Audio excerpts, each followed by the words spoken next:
You are listening to the Chompcast, the official podcast of Sword Chomp, swordchomp.com. My name is Morgan Barnes, and I'm joined by my good friends and fellow co-hosts, the crew of Sword Chomp, Joshua Fowler.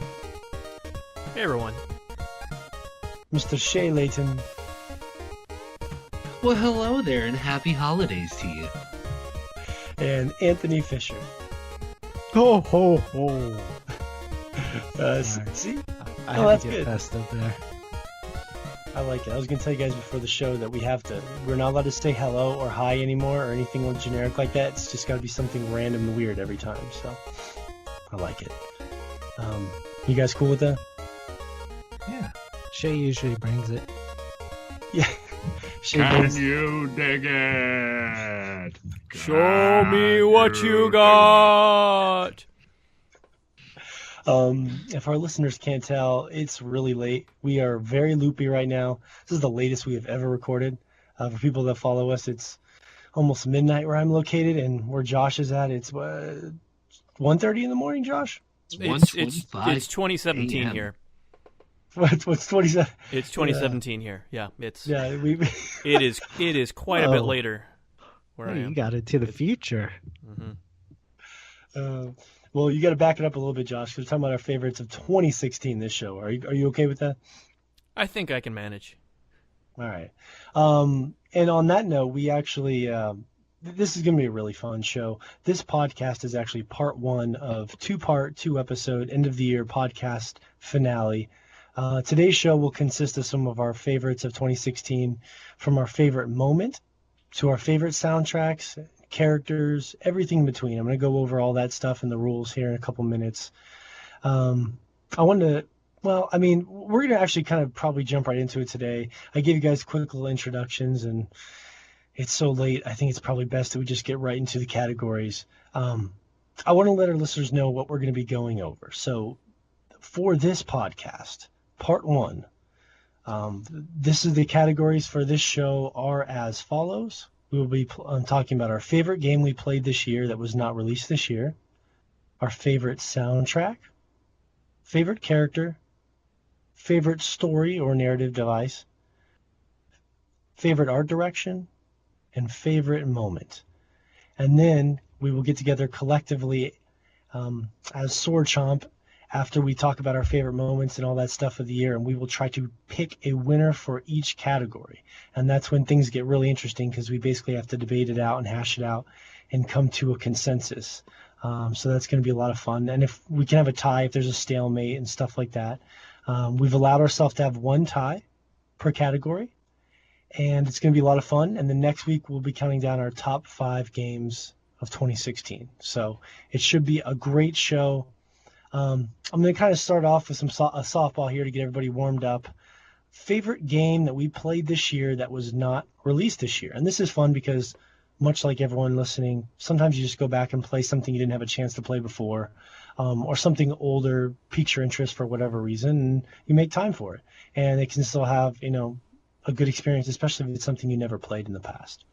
And so that's going to be our first category. Favorite game we played this year that was not released this year. So I'm going to get a pattern going here. I'm going to throw it to you first, Josh. What is your favorite game that you played this year that was not released this year?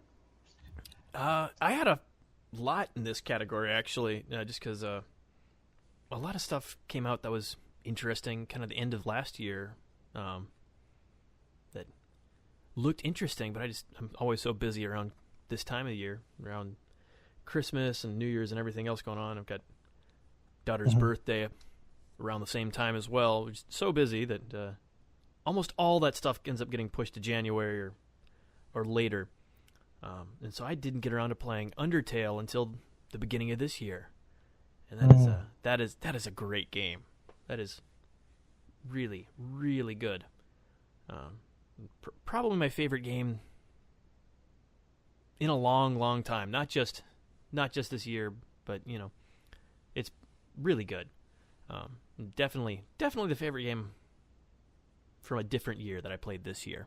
So. Yeah, I've heard a lot of interesting things about Undertale just from last year, and everyone talking about it, hyping it up. I know you've been trying to get us to play it, but it looks really quirky and fun and interesting. And like, what is it about Undertale that had such an impact on you? It focuses a lot on the systems in an RPG to actually tell the story,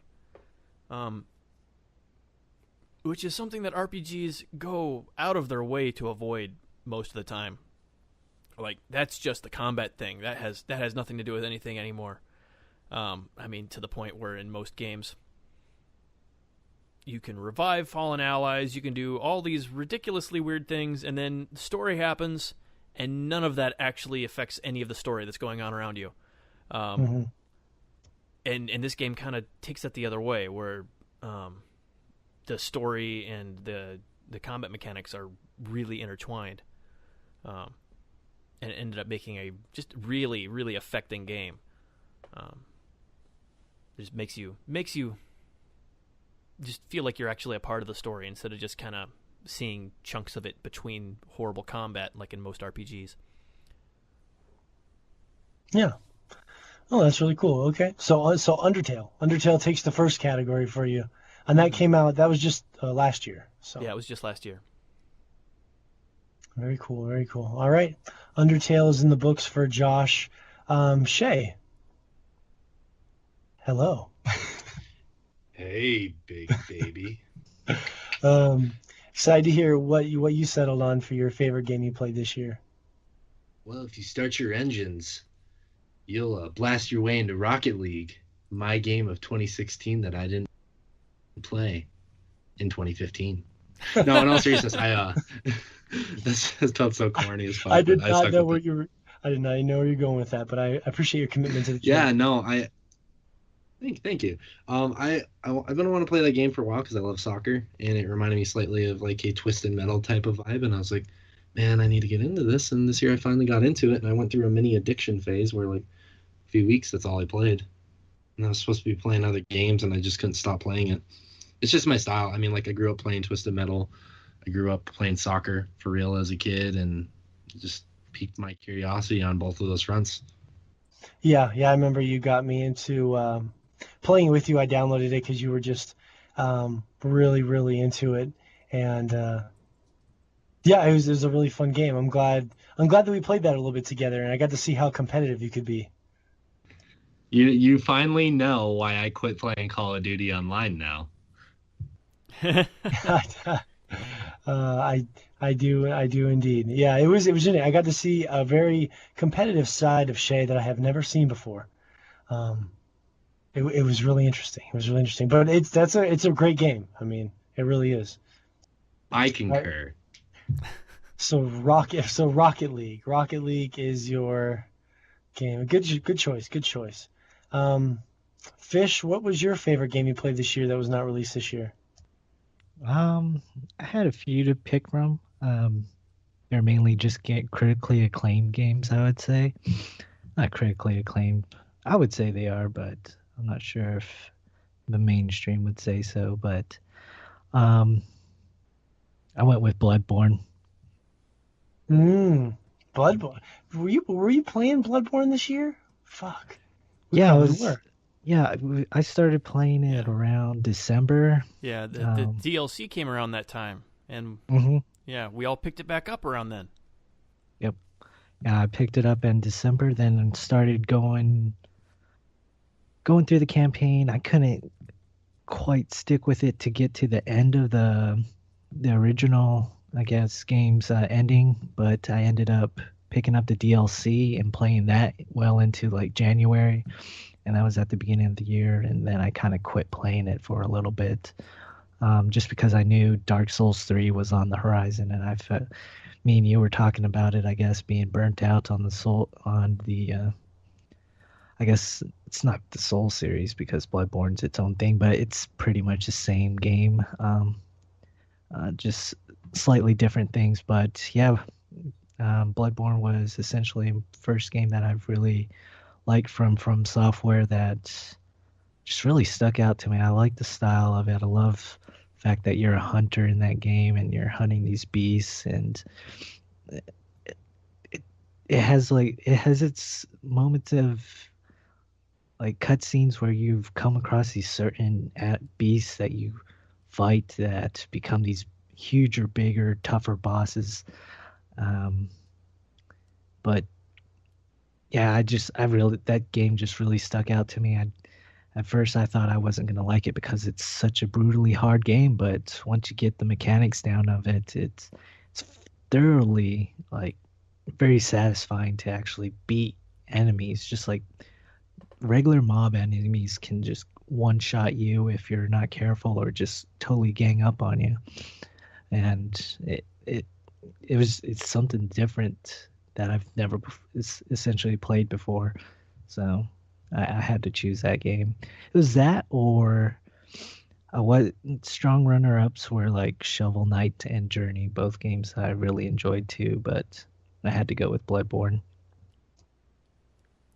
Yeah, that's a great pick. I mean, I remember we were really, really into Bloodborne for a long. Honestly, I can't believe I forgot that one. I see. For me, I started playing it in December so heavily that I don't even think of it as something I even played this year.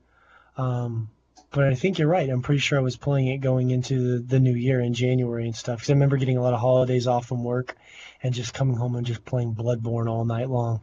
Mm-hmm. So if I had remembered that, I probably would have picked the same thing. But I didn't, so I can't steal that.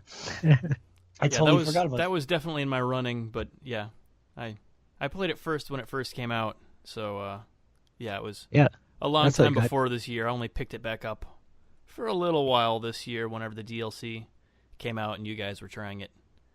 So I had people to play multiplayer with. So but yeah, that's multiplayer was game. fun in that game. That is a good game. It's actually one of probably my favorite games ever, which is surprising because I was never as into the Dark Souls games as everyone else was, and that game just captured my imagination. Just the style and difficulty, just the world, just being in the world of Bloodborne was just endlessly fascinating. Yeah, good choice, Fish. Good choice. Thank you. I wish one day we'll have our chance to really get down on some Bloodborne talk, I hope.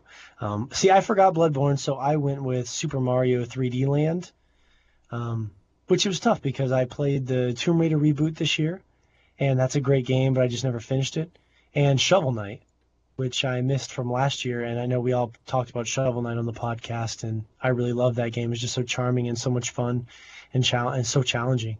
But yeah, Super Mario 3D Land was a 3DS game that came out several years ago, and that game just blew me away. I went through this. I talked to you guys a little bit about it a couple of podcasts ago. I went into kind of a weird Mario phase. My girlfriend brought over her GameCube, and then I started playing Mario Sunshine, and then I started going down this weird rabbit hole. And long story short, she told me she had Super Mario 3D Land, so I was like, okay, bring that over. I never played it. And I was just blown away. And the biggest reason why it impressed me is because the brilliant people at Nintendo and all the designers basically used perspective and the 3D of the console and the depth and the perspective to actually enhance the gameplay. So much so that if you turn the 3D off, the game it's still really fun, but it's significantly different, I feel. And with a platformer, depth and perspective are just incredibly important, and they use it in just so many fun, creative ways. And I mean, it's a bonus that my daughter ended up falling in love with it and playing. Every day she comes home from school and she runs over the couch and she's like, I want to play Mario. I want to play Mario. It's so cute. But yeah, Super Mario 3D Land is actually one of my favorite platformers ever, and I had never played it, and I finally did. So that is my selection. Nice. It's a great game. I'm going to mail it to all of you because I want you all to Had try. some variety there. That's nice. Yeah. No overlap with that. Playing stuff from all over the place. We are. Yeah, luckily I forgot Bloodborne. Otherwise, me and Fish would have just been twinsies and that would have been boring. Thank God for your shitty memory. Yeah,